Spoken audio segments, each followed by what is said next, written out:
హైదరాబాద్ నగరాన్ని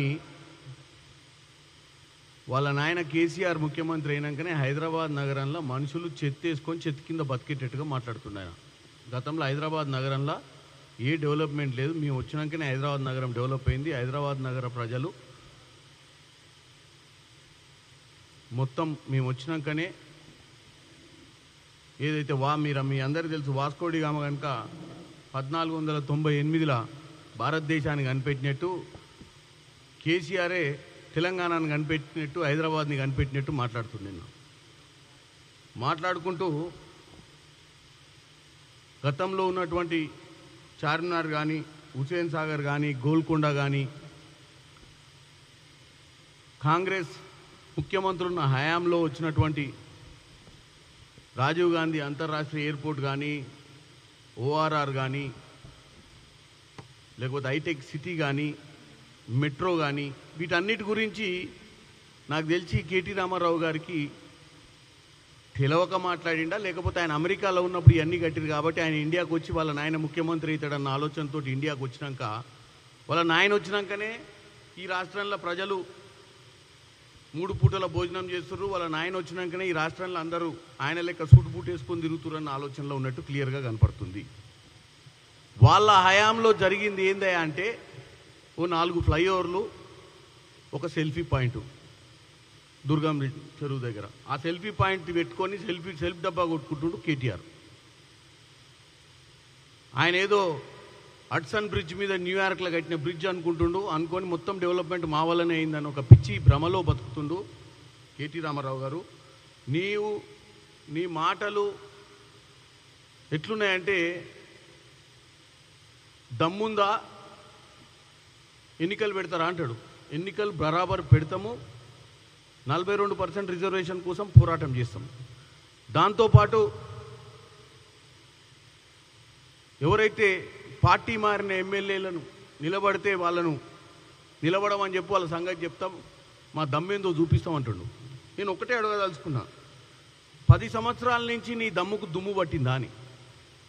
నీ హయాంలో 60 మంది ఎమ్మెల్యేలు ఎంపీలు పార్టీ మారినప్పుడు అప్పుడు దమ్ము చూపించుకొని అప్పుడు వాళ్ళతోటి ఎన్నికల పోరాటం చేయించేది ఉండే. నువ్వు అప్పుడు నీ దమ్ము ప్రదర్శించకుండా వాళ్ళని విలీనం చేసుకున్నావు. వాళ్ళతో ఎన్నికలు చేయకుండా ఇవాళ మా దమ్ము గురించి మాట్లాడుతున్నావు. దమ్ము గురించి మాట్లాడే ముందు నువ్వు ఒకటి అర్థం చేసుకోవాలి.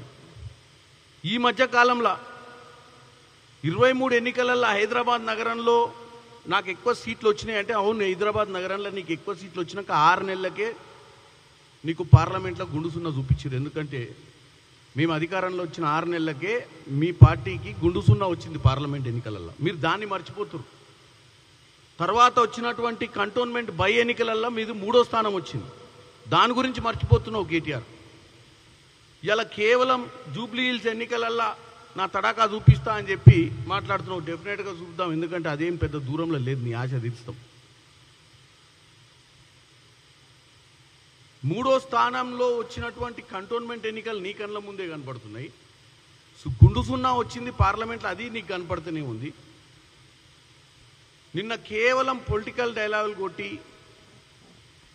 కాంగ్రెస్ పార్టీని ప్రజల దృష్టిలో కాంగ్రెస్ పార్టీని తప్పుదో పట్టించేటువంటి ప్రయత్నం 24 గంటలు ఇప్పుడు కూడా ఏదో ప్రెస్ మీట్ పెట్టినట్టు చూసిన, ఇందాకనే నడుస్తున్నట్టుంది ప్రెస్ మీట్. రోజు పొద్దున సాయంత్రం మధ్యాహ్నం 3 పూటలు ప్రెస్ మీట్లు పెట్టాల్సిందే. వీళ్ళు ప్రెస్ మీట్ పెట్టకపోతే పూట గడవని పరిస్థితికి వచ్చిర్రు. ఎందుకంటే ప్రజలు మర్చిపోతున్నారు అనుకుంటుర్రో, ప్రజలు గుర్తుపట్టరు అనుకుంటుర్రో, ప్రజలు వీళ్ళని పట్టించుకోరు అనుకుంటుర్రో.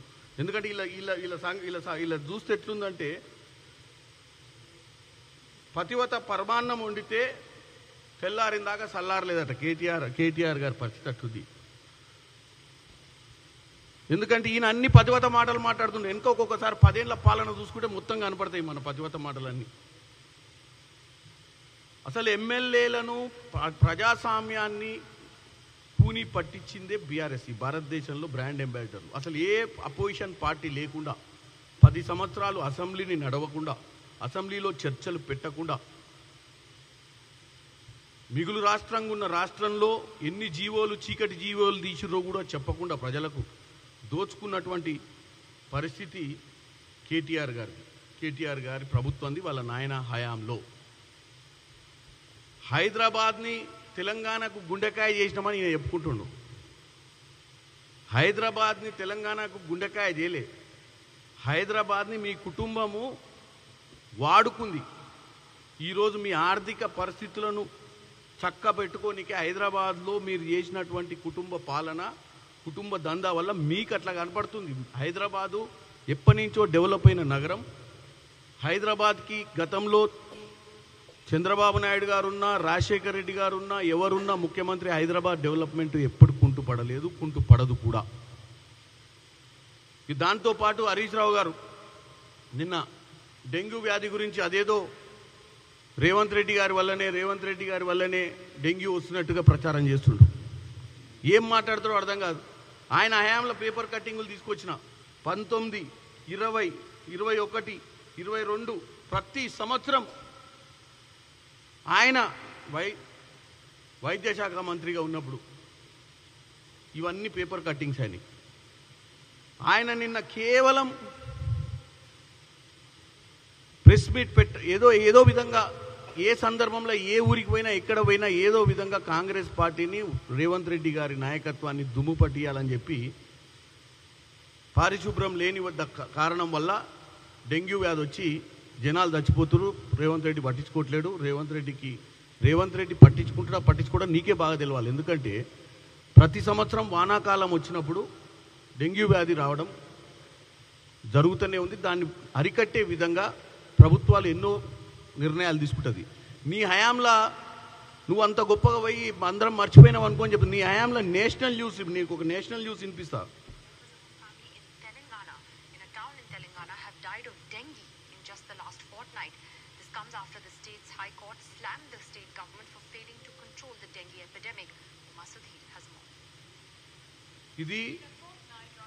ఇది నేషనల్ న్యూస్. నీ హయాంలో నువ్వు వైద్యశాఖ మంత్రిగా ఉన్నప్పుడు భారతదేశం మొత్తం కూడా ఎన్డీటీవీలో వచ్చినటువంటి వార్త చూపిస్తున్నారు. ఎందుకు చూపిస్తున్నా అంటే నువ్వు నిన్న తెలంగాణ ప్రజల ముందు మీ 10 సంవత్సరాల పాలనలా మీరు ఏం చేసిరో తెలంగాణ ప్రజలకు మరొకసారి మీరు మా సంవత్సరన్నర పాలన గురించి రోజుకు 3 పూటల ప్రెస్ మీట్ పెడుతుర్రు.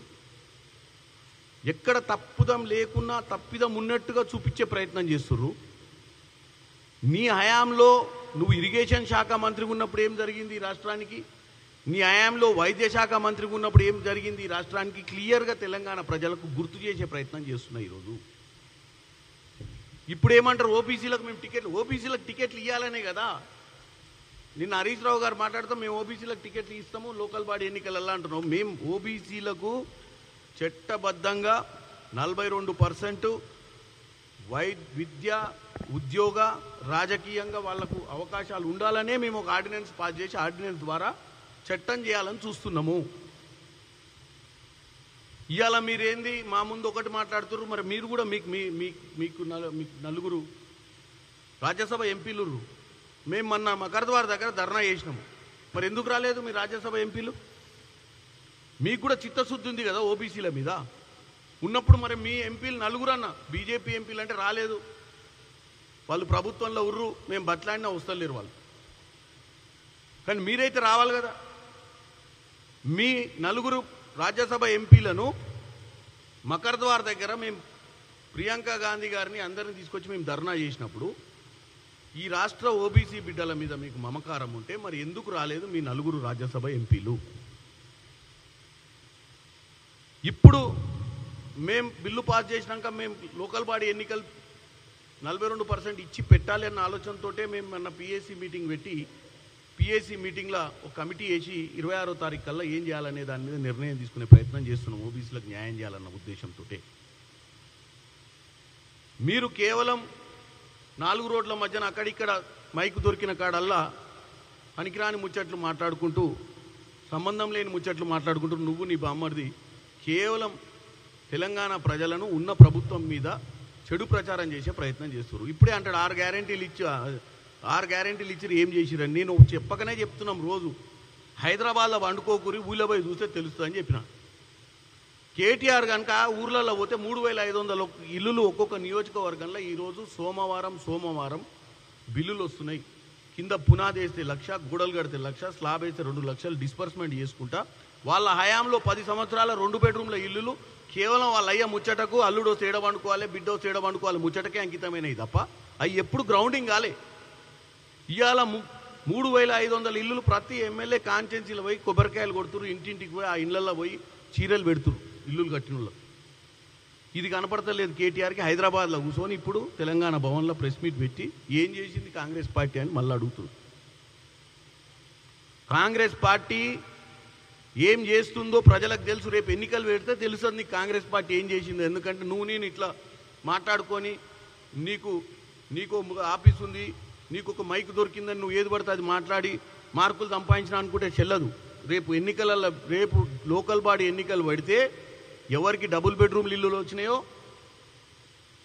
ఎవరికి 200 యూనిట్ల కరెంట్ వచ్చిందో, ఎవరికి రుణమాఫీ అయిందో 21,50,000 కోట్లు, ఎవరికి ఏం జరిగిందో ఈ రాష్ట్రంలో, ఎవరికి కొత్త పింఛన్లు వస్తున్నాయో, ఎవరికి రేషన్ కార్డులు కొత్తగా ఇస్తున్నామో మీ హయాంలో ఇయ్యని రేషన్ కార్డులు, ఎవరికి భూభారతి వల్ల వాళ్ళ రైతు సమస్యలను పరిష్కార దిశగా ముందుకు పోతున్నామో ఇవన్నీ రేపు మీకు పడతాయి. అంటే మీరు ఏమనుకుంటుర్రు, మీ హయాంలో మీరు ఏం చేయకుండా మా హయాంలో మేము చేసే పనిని తప్పుదో పట్టిస్తే జనం నమ్మి ఓట్లేస్తారనే పిచ్చి ఆలోచనలో మీరు. మీతో పాటు ఇప్పుడు కొత్తగా ఎన్నికైనటువంటి రామచంద్రరావు దొరికింది, నైట్ వాచ్మ్యాన్ క్రికెట్లో. ఏదో చెయ్యాలన్న తాపత్రయం ఆయనకు తెలియదు. ఎప్పుడోసారి నిద్ర లేచేలోపు ఇంకోటి బ్యాటింగ్ చేస్తుంటాడు ఆడ. ఎందుకంటే గతంలో కూడా గిట్లనే వచ్చారు చాలామంది. ఇక మీ ఇప్పుడు అడిగితే పేర్లు ఎందుకులే, ఒక ఆయన అడుగు ఢిల్లీలో ఉంటాడు మంత్రి, ఆయన అడిగితే ఆయన నైట్ వాచ్మెన్ లెక్కన వచ్చారు, పొద్దున కాలం చదివితే వేరే వాళ్ళు బ్యాటింగ్ చేస్తున్నారు ఆయన ప్లేస్లో. 42% రిజర్వేషన్ గురించి మాకు ఎన్నికలు పెట్టే దమ్ముందా? మా బీజేపీకి సగం సీట్లు వస్తాయి ఇవాళ ఎన్నికలు పెడితే అంటున్నావు లోకల్ బాడీలో. పట్టుమని 10 జెడ్పీటీసీలు లేరు నీకు ఊళ్ళల్లో మొత్తం రాష్ట్ర వ్యాప్తంగా. నీకు 50% సీట్లు వస్తాయని చెప్పి ఎట్లా రామచంద్రరావు గారు? నాకు తెలుసు మీరు హైదరాబాద్ లీడరు, హైదరాబాద్లో గతంలో గెలిచిరని. ఎప్పుడన్నా ఊళ్ళో పోతే తెలుస్తుంది. నా పార్లమెంటుకు రా, తుంగతుర్తికో, ఆ భువనగిరికో, ఆలేరుకో, ఆ లోపల ఉన్నటువంటి మునుగోడుకో వస్తే తెలుస్తుంది మీ బీజేపీకి ఎన్ని ఓట్లు వస్తాయి ఊళ్ళలో.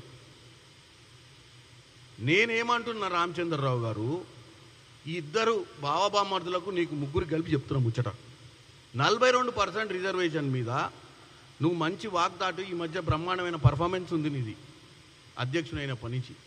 ఈ పర్ఫార్మెన్స్ ఏదో ఢిల్లీలో చూపి బీజేపీ పార్టీ అధ్యక్షునిగా ప్రెసిడెంట్ గారింటి ముందు పోయి ధర్నా పెడతావా, ఆమరణ నిరాహార దీక్షతో చేసి 42% రిజర్వేషన్ ఆర్డినెన్స్ మీద సంతకం పెట్టి తీసుకురా. ఎట్లా మీ ఎంపీలు 8 మంది గెలిపిస్తే 8 మంది మొండి చేయి చూపించారు మొన్న పార్లమెంట్ సమావేశాలలో.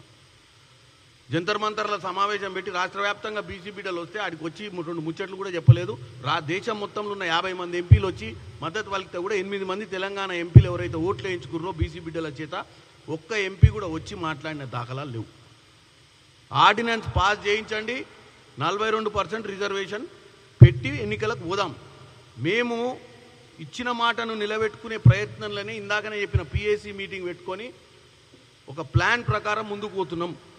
ఎట్టి పరిస్థితుల్లో 4 గోడల మధ్యన చర్చలకే కాదు, వాస్తవంగా ఇది చెయ్యాలన్న పట్టుదలతో ముందుకు పోతున్నాం. దానికోసమే కమిటీ చేసినాం. కమిటీలో ముఖ్య నాయకుల్ని, అన్ని కులాలకు సంబంధించిన వారిని వేసి ఒక చర్చకు తీసుకొచ్చి దీన్ని ఎట్లా చేయాలనే దాని మీద ఒక అవగాహన 26వ తారీఖు కల్లా వస్తున్నామని చెప్పినాం. దానికి ఆవేశపడిపోయి నువ్వు ముందే వీళ్ళకి చేత కావట్లేదు, దమ్ము లేదు, ఓడిపోతాం అన్న భయానికి ఎన్నికలు పెడతలేదు అని చెప్పి రామచంద్రరావు గారు మాట్లాడడం చాలా విడ్డూరంగా ఉంది.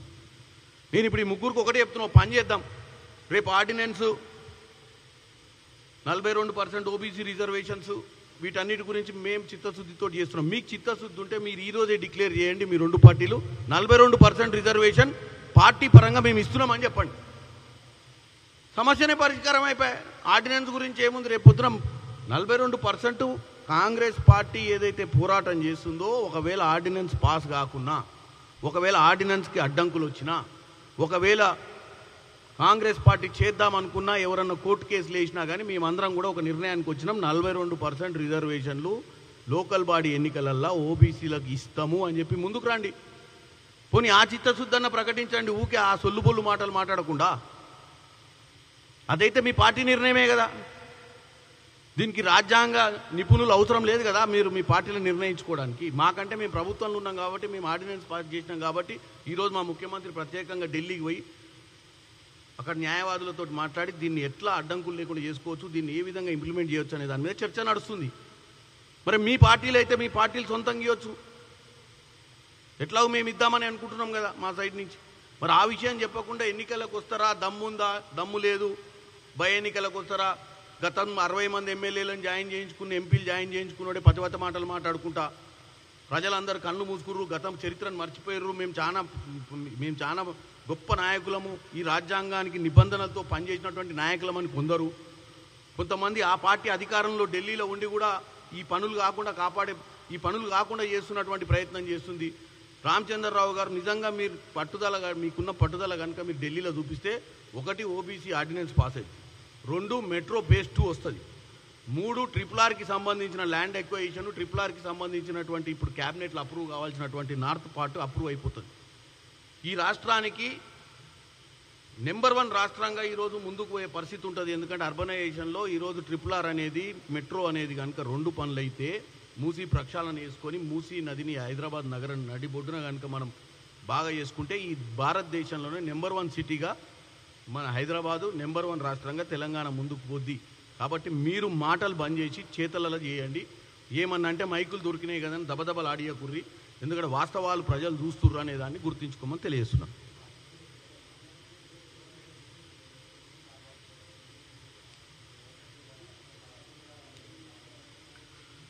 నేను ఒకటే చెప్తున్నా, కేటీ రామారావుకి పూట గడవదు ప్రెస్ మీట్ పెట్టకపోతే. నేను ఆయన నిన్న మాట్లాడిన దానికి ప్రెస్ మీట్ పెట్టే లోపు ఆల్రెడీ ఇంకో షో కూడా వేసుకుంటున్నాను. ఆయన ఏది morning show, first show, matinee show, ఎట్లా అప్డేట్ కావాలి ఆయనకి? ఏడ మైక్ కనపడితే, మైక్ ఉంటే చాలు వీక్నెస్ స్టార్ట్ అవుతుంది, మైక్ వీక్నెస్.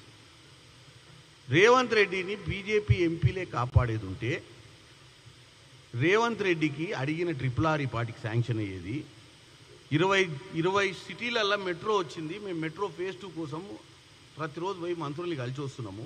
మాకు యూరియా బస్తాల కోసము మెకర్ద్వార్ దగ్గర ధర్నాలు చేయాల్సిన పరిస్థితి వచ్చేది కాదు. ఇవాళ ఆర్డినెన్స్ 42% రేవంత్ రెడ్డి గారు పంపించిన ఆర్డినెన్స్ ఎప్పుడు అప్రూవ్ అయ్యేది. మరి రేవంత్ రెడ్డిని ఎట్టగా పడుతుండు అంటే వాళ్ళ బామ్మర్ది కథ, ఏదో పిట్ట కథలు చెప్తాడు. తెలంగాణకు సంబంధం లేని సబ్జెక్టు. తెలంగాణలో రేవంత్ రెడ్డి బామ్మర్ది పేరు ఏందో తెలంగాణ ప్రజలు ఎవరికి తెలియదు కాబట్టి ఏదో ఒక బామ్మర్ది పేరు చెప్పేసి ఆ బామ్మర్ది ఆయనకు బామ్మర్ది అవుతాడని చెప్పి ఆ బామ్మర్దికి వర్కులు ఇస్తున్నారని చెప్తే ఇవాళ రాత్రికి ప్రజలైతే ఏదో ఆలోచనలు ఉంటారు కదా, మనకి ఇంత న్యాయం జరుగుద్దని ఆలోచనలు. కానీ దేనికి కూడా అథెంటిసిటీగా మాట్లాడాల్సిన అవసరం ఉంటుంది. ఏంటంటే ఒకటి ఊకే ఇట్లా అని చెప్పి ఈవెన్ కేటీఆర్ ఏంటంటే ఇంకెట్లా తట్టుకునే పరిస్థితి లేదు రేవంత్ రెడ్డిని. ఎందుకంటే ఆయన తీసుకుంటున్నటువంటి ప్రతి నిర్ణయము వాళ్ళు వేసేటువంటి ఎత్తుగడలకు పనికి రాకుండా పోతున్నాయన్న ఉద్దేశంతో కొత్త ప్లాన్లు వేసుకుంటూ వస్తాడు.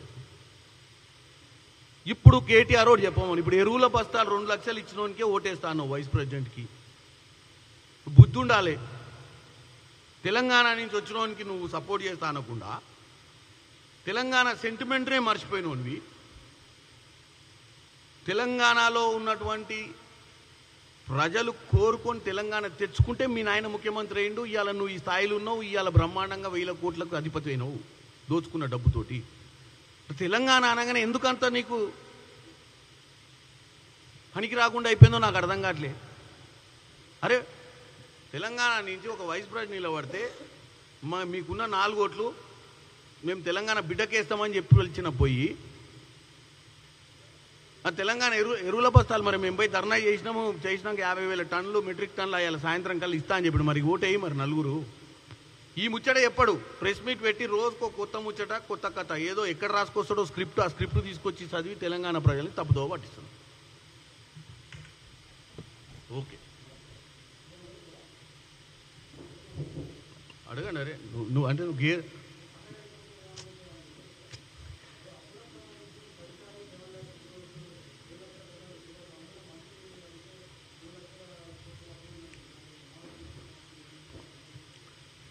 అప్పులు వాళ్ళు ఎన్ని రకాలుగా చేసిరంటే, ఒకటి కార్పొరేషన్లు పెట్టి అప్పులు చేసిరు.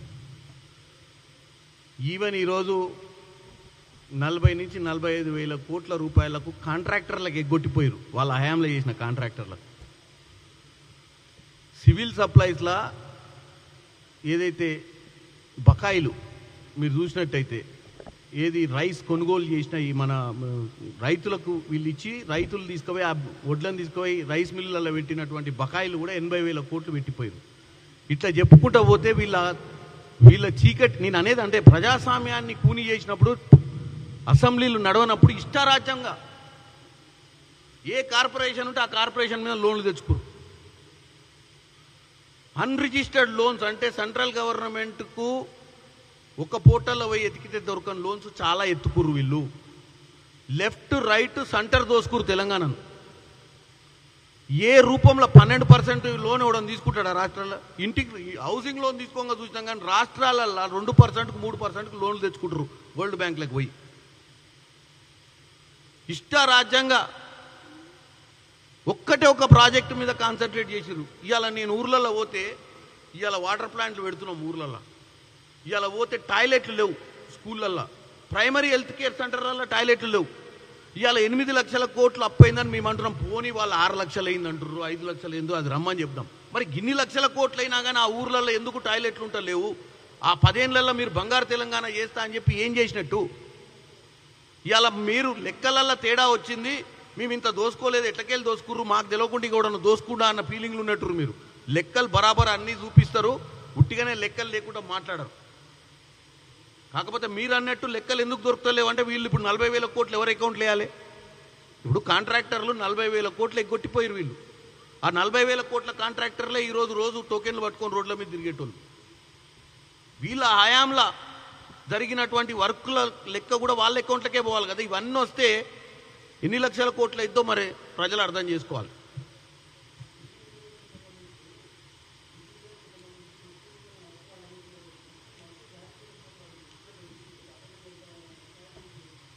ముఖ్యమంత్రి రేవంత్ రెడ్డి గారు 2-3 సార్లు ప్రెస్ మీట్లో క్లియర్గా చెప్పిండు, భారతదేశంలో బ్యాక్వర్డ్ కమ్యూనిటీస్కి ఇచ్చే రిజర్వేషను ఇప్పుడున్న గుజరాత్ రాష్ట్రంలో కానీ, మహారాష్ట్రలో కానీ, ఉత్తరప్రదేశ్లో కానీ, ఎక్కడైతే ఆర్ఎస్ఎస్ ఉన్న మహారాష్ట్రాలల్లో కూడా ఈరోజు ఓబీసీలలో ముస్లిమ్స్ ఉన్నారు.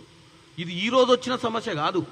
ఎప్పుడైతే మండల్ కమిషన్ పెట్టి ఓబీసీలు వెనుకబడ్డ తరగతులను గుర్తించిర్రో, వెనుకబడ్డ తరగతులను కుల ప్రాతినిధ్యంలో మత ప్రాతినిధ్యంలో చేయలే, వెనుకబడ్డ పరిస్థితిని బట్టి వాళ్ళని ఓబీసీ కేటగిరీలకు తీసుకొచ్చారు. కాబట్టి ఈరోజు ఈ బీజేపీ నాయకులు పదే 10% ముస్లింలకు ఇస్తున్నటువంటి రిజర్వేషన్లు మీరు తీస్తే తప్ప మేము సపోర్ట్ చేయమని చెప్తున్నారు కదా. మేము ప్రతిసారి ఒకే ఛాలెంజ్ చేస్తున్నాం, మీరు ఫస్ట్ పోయి మహారాష్ట్రలో, ఉత్తరప్రదేశ్లో, గుజరాత్లో తీసేది. ఇప్పుడు అక్కడ ఉన్న పర్సంటేజ్ని మీరు ఓబీసీలకి వెళ్ళి మైనార్టీలను ముస్లింలను తీసేసి మమ్మల్ని వచ్చి అడిగే అధికారం మీకు ఉంటుంది. అప్పుడు మీ రాష్ట్రాలలో మీ ప్రధానమంత్రి 3 దఫాలుగా ముఖ్యమంత్రిగా ఉన్న రాష్ట్రంలో ఉన్నాయి. ఇప్పుడు మీ ప్రధానమంత్రి ఎక్కడనైతే ఎంపీగా ఉన్న వారణాసి ఎంపీగా ఉన్న యూపీలో ఉన్నాయి ముస్లింలకు రిజర్వేషన్లు. మీరు కేవలం మీకు అవగాహన లేక మీరు రాజకీయంగా ఇక్కడ కుట్రతోటి కొన్ని వర్గాల ప్రజల ఓట్లను పోలరైజ్ చేసుకోవాలన్న మాటలే తప్ప ఏమన్నా వాస్తవం కనపడుతుందా? కనపడతలేదు.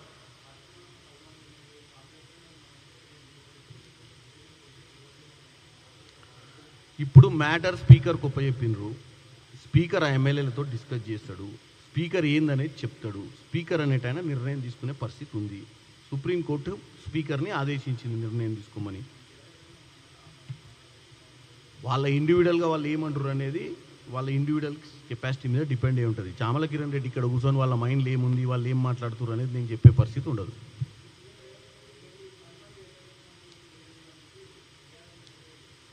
బీఆర్ఎస్ వాళ్ళకు సెటైర్లు వేయడం తప్ప ఇంకేం పని లేదు. ఎందుకంటే ఏం పని కూడా మిగిలిలేదు. ప్రజలు పార్లమెంట్లో, లోక్సభలో 0 వరకు, ఎందుకంటే గుండుసున్న వచ్చింది. పార్లమెంట్ అయితే లేదు వాళ్ళకు. రాజ్యసభలు ఎందుకుర్రో ఎందుకు లేరో ఆ 4 ఎంపీలకే తెలియాలి. ఎందుకంటే ఈ మధ్యకాలంలో నేను ఎప్పుడైతే చూడలేడా ఈ రాష్ట్ర సమస్యల మీద ఎక్కడ పోరాడినట్టు కనపడలేదు. యూరియా బస్తాల కోసం కనపడలేదు, మకర ద్వార దగ్గర కనపడలేదు, ఓబీసీ బిడ్డల కోసం కనపడలేదు, ఈ రాష్ట్రంలో మెట్రో తీసుకురానికే కనపడలేదు, ఈ రాష్ట్రంలో RRR తీసుకురానికే కనపడతలేరు, ఈ రాష్ట్రంలో ఐఏఎం అన్న తీసుకురావచ్చు కదా. ఇండియన్ ఇన్స్టిట్యూట్ ఆఫ్ మేనేజ్మెంట్ 22 రాష్ట్రాలల్లో ఐఏఎం వచ్చి, 22 సిటీలలో ఐఏఎం వచ్చి, హైదరాబాద్ నగరం లాంటి నగరంలో ఐఏఎం రాకపోవడానికి కారణం ఏంది? మరి వీళ్ళు బీజేపీ వాళ్ళు ఊకే పతివత మాటలు మాట్లాడతారు కానీ మరి వాళ్ళ బాధ్యత కాదా? 8 మంది ఎంపీలు అంటే ఏమన్నా మజాకా? ఇవాళ 10-15 తక్కువ పడ్డందుకే పక్క రాష్ట్రాల్లో బిచ్చం ఎత్తుకురు కదా. ఈడ 8 మంది ఫ్రీకి ఇస్తే దీనికి విలువ లేకుండా అయిపోయిందా? చంద్రబాబు నాయుడుకి ఇచ్చే ఇంపార్టెన్స్ ఇక్కడ ఉన్న 8 మంది కోట్లు వేసిన ప్రజలకు ఇస్తలేరని నేను అంటున్నా. మిమ్మల్ని నమ్మి మీ గుర్తు మీద ఓటేసిన ప్రజల్ని విస్మరించి ఎవరో అవసరానికి వచ్చి నీ పార్టీకి మద్దతు ఇస్తున్నటువంటి చంద్రబాబు నాయుడుకి ఇచ్చిన ఇంపార్టెన్స్ని కూడా బీజేపీ ఇస్తలేదు. ఎందుకంటే మీరు మొన్న చూసిర్రు అదేం ఇండస్ట్రీ, అది మొన్న డిస్కషన్ అయింది. మన దగ్గర వచ్చిన ఇండస్ట్రీని ఆంధ్రప్రదేశ్కి పంపించే విధంగా వాళ్ళు ప్రెజర్ పెట్టి పంపించారు కదా. నేను ఒకటే చెప్తున్నా, వాస్తవంగా తెలంగాణ రాష్ట్రానికి రావాల్సిన ఇండస్ట్రీస్ని కూడా గుజరాత్కి ఆంధ్రప్రదేశ్కి తరలించే ప్రయత్నం కూడా ఈ మధ్యకాలంలో జరిగింది. మరి బీజేపీ ఎంపీలు ఎందుకు అంత నిమ్మకు నీరెత్తినట్టుంటారో నాకు అర్థం కావట్లేదు.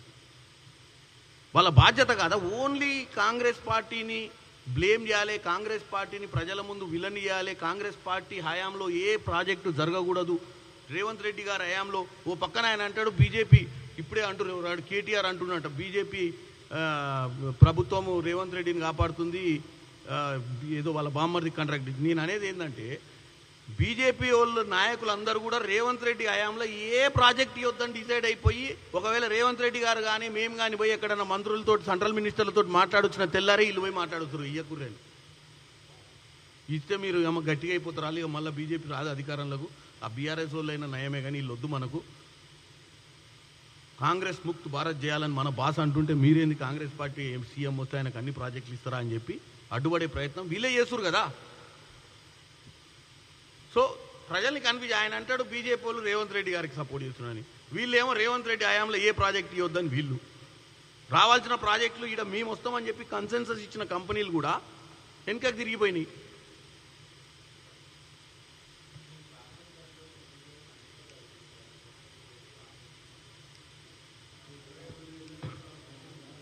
డెఫినెట్గా అధిష్టానం సరైన నిర్ణయం తీసుకుంటుంది దాని మీద.